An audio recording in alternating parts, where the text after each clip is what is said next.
Bonjour les amis, nous revoici pour une vidéo sur eGold, E-G-L-D. J'espère qu'elle n'a pas changé de nom entre-temps. Je ne me tiens pas informé du changement de nom des projets, tout ça, donc ne le prenez pas mal si ça s'appelle E-G, si ça ne s'appelle plus, pardon, E-G-L-D. Hein, et si ça s'appelle plus comme ça, si ça ne s'appelle plus comme ça, n'hésitez pas à me laisser un commentaire en dessous, comme ça j'aurai le nouveau nom, s'il en a un, de E-G-L-D. Donc, alors, on m'a demandé de refaire une actualisation sur EGLD. Très honnêtement, on n'a normalement pas besoin de le faire pour ceux qui ont suivi la vidéo que j'avais fait dessus.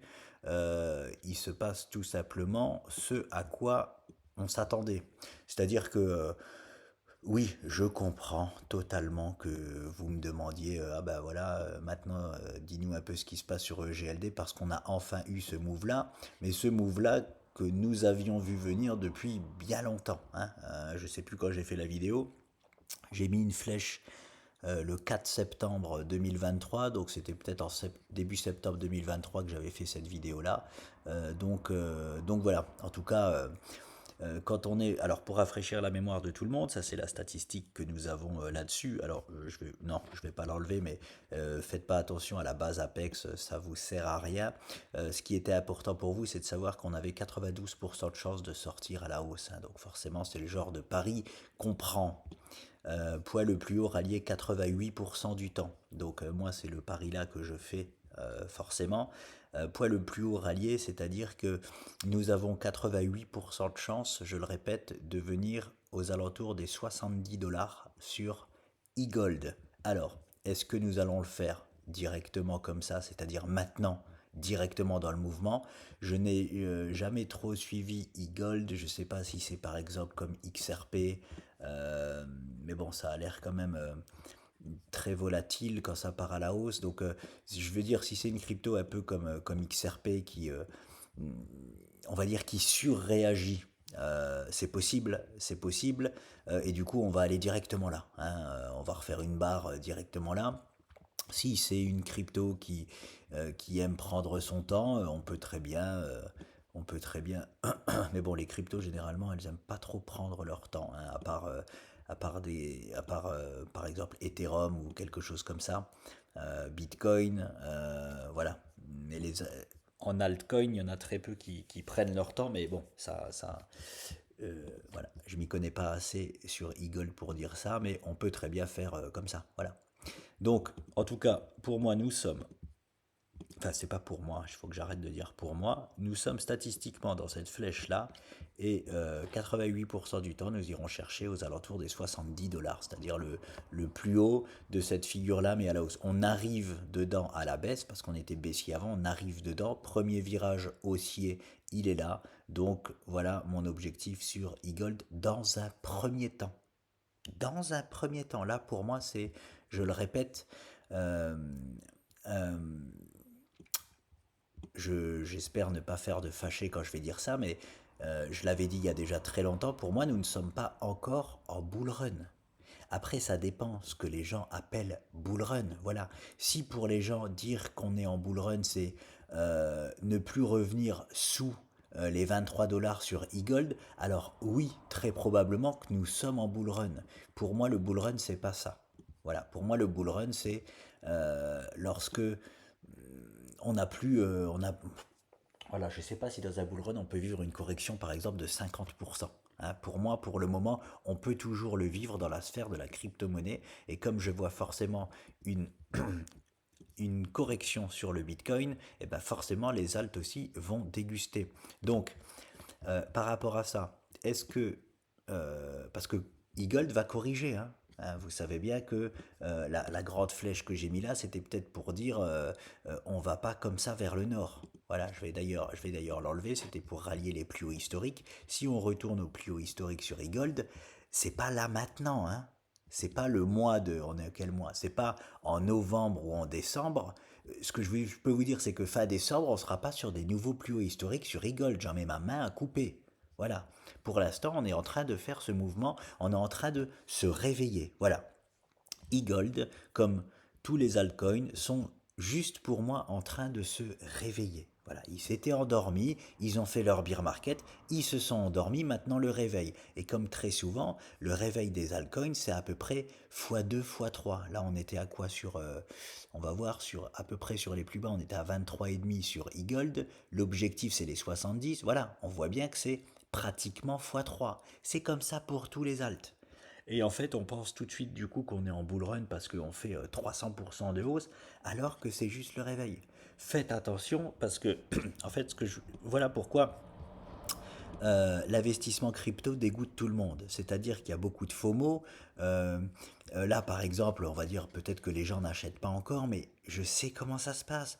Quand on va arriver à x2, x3, ça va FOMO. Beaucoup de gens du peuple, hein, on va dire, hein, pas les connaisseurs forcément, mais beaucoup de gens qui n'y connaissent rien, on va dire, euh, au trading et à l'investissement même long terme, on va dire en dehors des vrais investisseurs et des traders, beaucoup de gens vont acheter cette zone-là.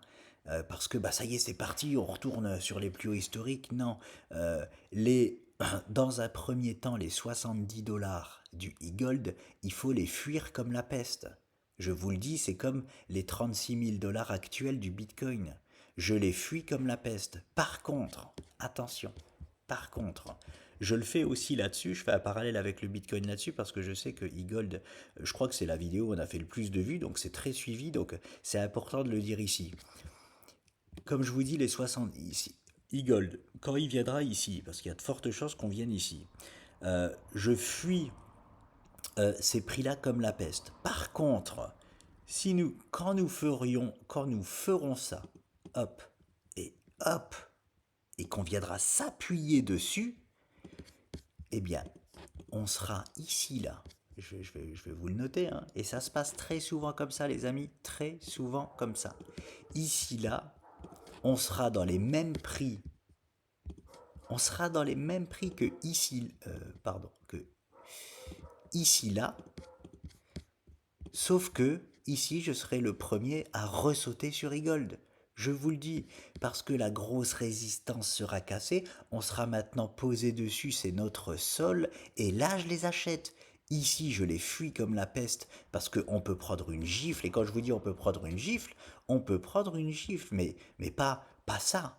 Voilà, en tout cas pas pour moi. Dans le pire des cas, hein, on revient, et là je scénarise le pire des cas, on revient presque sur les mêmes prix que là, mais dans un autre contexte.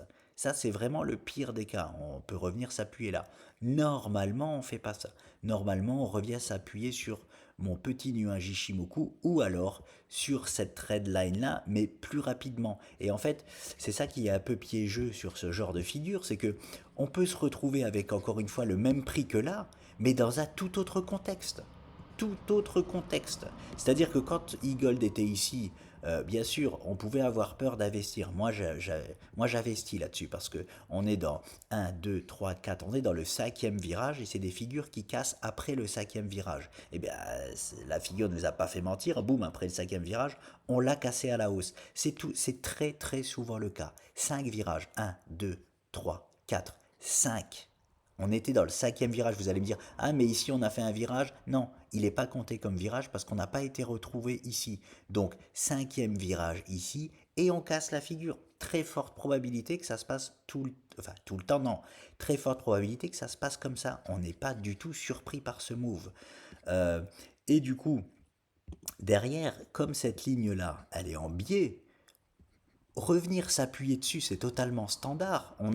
J'ai pas la stat sous les yeux, mais pour pas prendre de risque, je dis toujours 50% parce que en général, voilà, on a entre 30 et 70% de faire des pullbacks en fonction des figures. Donc je dis 50%, comme ça je prends pas trop de risque de me tromper. On a une chance sur deux quand même de revenir s'appuyer sur cette ligne noire là, qui est légèrement en dessous du nuage Ishimoku. Euh, et c'est hyper piégeux parce qu'on va se retrouver à un prix presque similaire à celui-là, mais par contre dans un contexte de réveil. C'est-à-dire, encore une fois, les amis, euh, ceux qui ont loupé le train quand on était en bas, Vous allez me dire, ah ouais, bah si ça va au 70, pourquoi pas investir maintenant à 44? Bah déjà, ça fait même plus à x2. Et moi, j'aime pas conseiller les investisseurs si ça fait pas au moins x2. Mais en mode DCA, oui, si vous voulez, en mode DCA. Mais par contre, en mode DCA, c'est-à-dire holder. Là, vous devenez des holders. On ne touche pas. C'est-à-dire que si maintenant, là, tout de suite, il fait son pullback là, vous allez perdre. Combien vous allez perdre? Boum. Vous risquez de perdre. Allez, ça va venir s'appuyer à peu près là. Ouais, c'est énorme quand même, hein. On se rend pas compte, hein. Ça paraît rien, mais on peut déjà faire une. Si ça corrige tout de suite, et pour moi ça corrige pas forcément tout de suite, mais on peut faire 20-30%. Donc c'est pour ça que je vous parle de holder, un mode DC1, c'est voilà. Donc, en tout cas, je vais enlever, hop, tout ce que je ne pense pas qui va se passer. Donc, voilà, moi, très probablement, nous sommes tout simplement dans cette direction-là des 70 $ sur Eagle. Et derrière ça, on va se prendre une petite claque, mais tout à fait normale. Hein, c'est standard. Pourquoi pas se rappuyer sur ce magnifique support que nous avons ici. En fait, ce que je veux dire, là, Eagle est réveillé. Ça y est, il s'est réveillé. Tout va bien sur Eagle. Eagle ne disparaîtra pas. Pour ceux qui pensaient que Eagle allait disparaître, Eagle ne disparaîtra pas. Bon, ceux qui connaissent le fondamental, je vais rien leur apprendre. Ils savaient très bien que Eagle n'allait pas disparaître, mais voilà. Moi, d'un point de vue graphique, ça me montre bien que Eagle est loin de disparaître. Donc, cette direction-là, après, on peut fuir les prix. Quand je dis fuir les prix comme la paresse, c'est-à-dire, donc pas dans un premier temps racheter ici, mais ceux qui ont. Il faut engranger les plus-values à ceux qui ont eu la chance d'acheter en bas là. Ce que je veux dire, c'est que vous faites presque x3 ici, hein. Vous pouvez revendre. Alors, moi, le conseil vraiment que je pourrais donner, même si je ne suis pas conseiller en investissement, c'est ce qui est génial, c'est de revendre par exemple la moitié de ces e-gold ou même si vous faites x3 un tiers, hein, mais en gros la moitié de ces e-gold, pour récupérer la totalité de votre investissement et d'avoir des e-gold gratuitement. Vous allez avoir des EGLD complètement gratuits. Pour ceux qui ont fait x2 qui revendent maintenant, bien sûr que je vois e-gold beaucoup plus haut, mais c'est une très bonne façon de faire. Et pourquoi pas, imaginons encore une fois, ne nous trompons pas, euh, ce qu'on a revendu ici, si vous voulez, bah, pourquoi pas le réinvestir hein, quand ça vient corriger là, à 20, 35, ou même peut-être ça va perdre 50% à 60% de sa valeur. Je ne sais pas si vous imaginez, ce sera encore une fois les soldes sur e-gold. C'est pour ça que moi j'appelle ça les soldes. Ça, ce sera les soldes sur e-gold. Je pense qu'on va vivre une dernière vague de soldes sur le monde de la crypto-monnaie avant le vrai prochain bull run. Et ce sera pour moi le dernier meilleur moment d'accumuler de la crypto avant que le vrai bull run soit lancé. Voilà.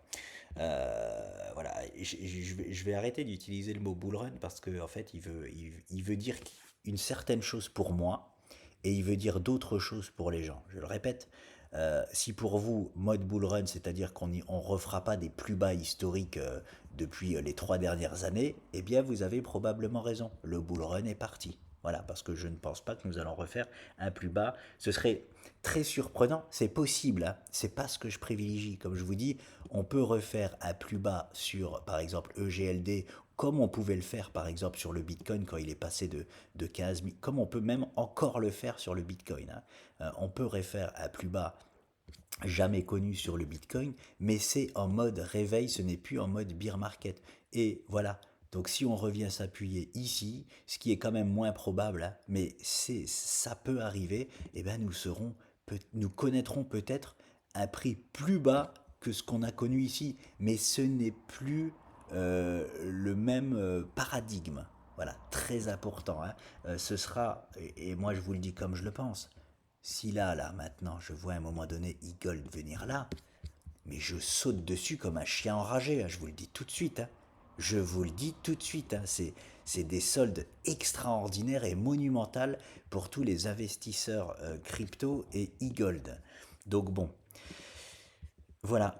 voilà la petite analyse. J'avais pas besoin de la refaire parce qu'en fait tout se passe comme on l'avait prévu, c'est-à-dire oh, on décolle ici, maintenant on va, enfin, maintenant, non. Euh, il corrigera quand il veut, il gold, mais après un mouvement haussier fort, on le digère, voilà, on le digère avant de continuer notre petit bonhomme de chemin. Et alors ces lignes-là, là, les pointillés, n'y faites pas attention, c'est pour moi, mais c'est pour trouver parfois ce que j'appelle des convergences d'objectifs, parce que par exemple, j'ai ceci, hop, et nous avons une convergence ici qui ne sert à rien étant donné que les cours sont déjà passés. Voilà, je me sers juste de ça pour comprendre à un moment donné que les cours peuvent être plus facilement bloqués. Voilà, par exemple, hop, je vais prendre ceci, il est où? Au 69, boum, je vais le tirer. Voilà.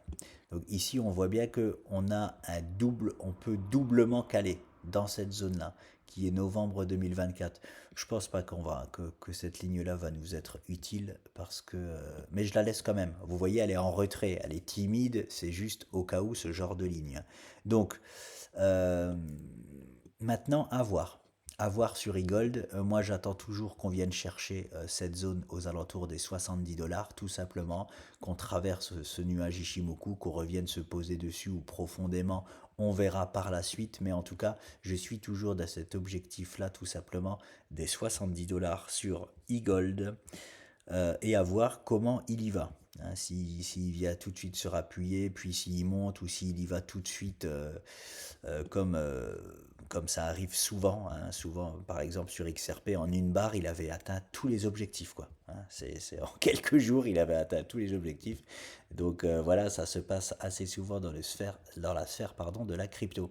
Et nous verrons ultérieurement, hein, une fois que tout ça, là, ça se sera passé, on pourra faire une actualisation encore sur eGold pour voir les objectifs, parce que nous avons un objectif très très clair qui est ici, que j'avais mis déjà aux alentours des 290 dollars. Hein. Bien sûr, l'objectif de rejoindre les plus hauts historiques, mais il faut qu'Eagle nous parle. Voilà, c'est ça que j'aime dire. C'est-à-dire que moi, j'attends que le marché me parle. Et ici, par exemple, j'attends que Eagle me parle. Ici, il m'a parlé d'une façon divine pour m'annoncer voilà, ce qu'il comptait faire. Et puis derrière ça, ce sera pareil. C'est-à-dire, euh, toute cette figure-là, plus qui va nous dessiner, il nous parle et il pourra nous dire, tiens, maintenant j'ai envie de faire ça, quoi. Donc on y reviendra avec le temps. Je ne lâcherai pas eGold, étant donné que je suis investisseur aussi dans eGold hein, et que je vois que ça intéresse beaucoup de monde. Et puis elle est surtout très intéressante d'un point de vue trading. Si j'avais rien à en dire, moi qui suis trader, si j'avais rien à en dire, même si je sais que ça intéresse du monde, malheureusement, j'ai pas d'intérêt à faire de vidéos dessus. Mais c'est pas du tout le cas sur eGold. eGold nous propose des choses faciles à analyser et tant mieux pour nous. Donc voilà, j'espère que vous avez aimé la vidéo et je vous dis à bientôt.